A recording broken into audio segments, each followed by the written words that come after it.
मी महाराष्ट्रभर फिरत आहे, जय भीम जय महाराष्ट्राचा पाडा गिरवण्यासाठी, आणि मी शिरूर मध्ये आलो आहे अमोल कोल्हेंना हरवण्यासाठी.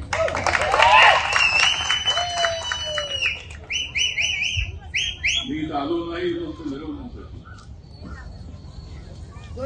मी इथं आलो नाही फक्त मिरवण्यासाठी, मी तरी तर आलो आहे आढळराव पाटील यांच्या घडीचं चक्र फिरवण्यासाठी.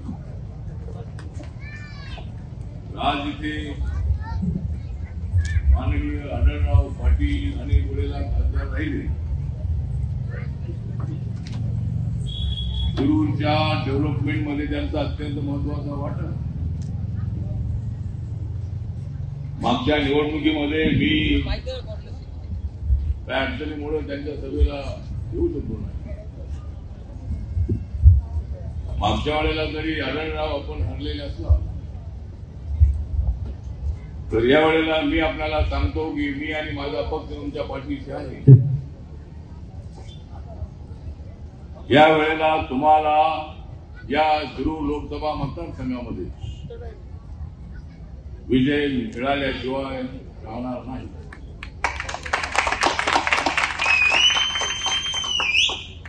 कारण मी ज्यांच्या बाजूला जातो त्यांना सत्ता मिळते, पण मी ज्यांच्या विरोधामध्ये जातो त्यांचा सत्यानाश होतो. माझा पक्ष जरूर छोटा पक्ष आहे, पण माझा पक्ष इमानदार कार्यकर्त्यांची फौज असणारा पक्ष आहे. त्यांच्या चळवळीमध्ये मी काम करतो. दलितांना न्याय मिळाला पाहिजे ही भूमिका मी मांडत होतो. त्याच वेळेला मराठा समाजाला आरक्षण मिळालं पाहिजे ही मागणी मी करतो. मंडल आयोगाच्या शिफारशी मान्य झाल्या पाहिजेत ही मागणी मी करत होतो. भटक्या विमुक्तांना पॉलिटिकल रिझर्वेशन मिळालं पाहिजे म्हणून मी सातत्यानं अनेक वेळेला भूमिका मांडत होतो.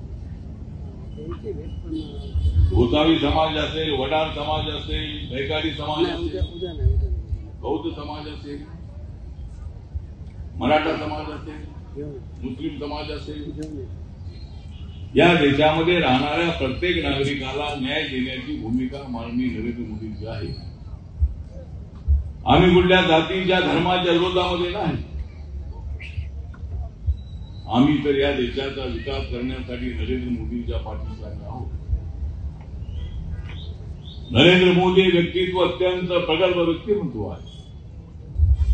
देशातल्या गावागावातल्या खालच्या माणसाला वर आणण्याची भूमिका त्यांची आहे. काँग्रेसच्या काळामध्ये खालचा माणूस खाली आणि वरचा माणूस वर,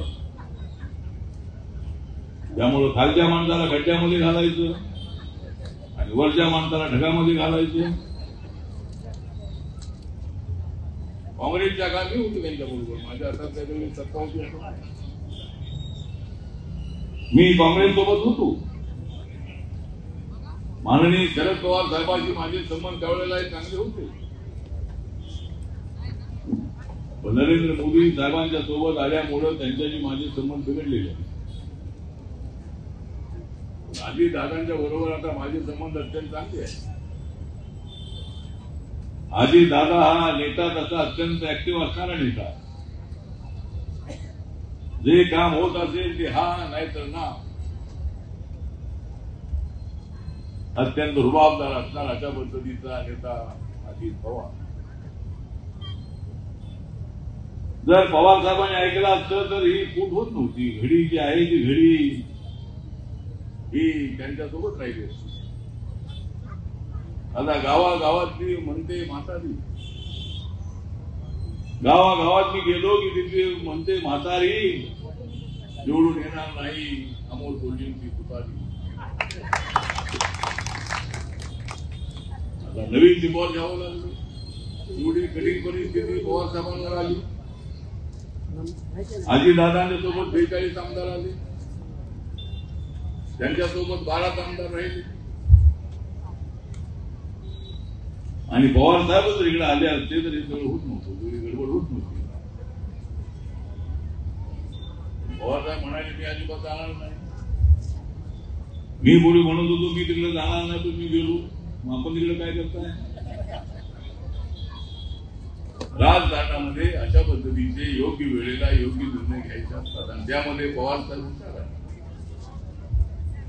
पवार साहेबांसारखा एक चांगला नेता नरेंद्र मोदी देशाचा विकास करण्यामध्ये पुढाकार घेऊन पुढे जात असताना त्याला साथ देण्याऐवजी राहुल गांधींना साथ देऊन तुम्हाला काय मिळणार? ज्या काँग्रेस पक्षाने पवार साहेब तुम्हाला पक्षातून काढून टाकलं, ज्यावेळेला फॉरेन ओरिजिनच्या मुद्द्यावर पवार साहेबांनी भूमिका घेतली, पवार साहेबांचा सोनिया गांधीला विरोध नव्हता.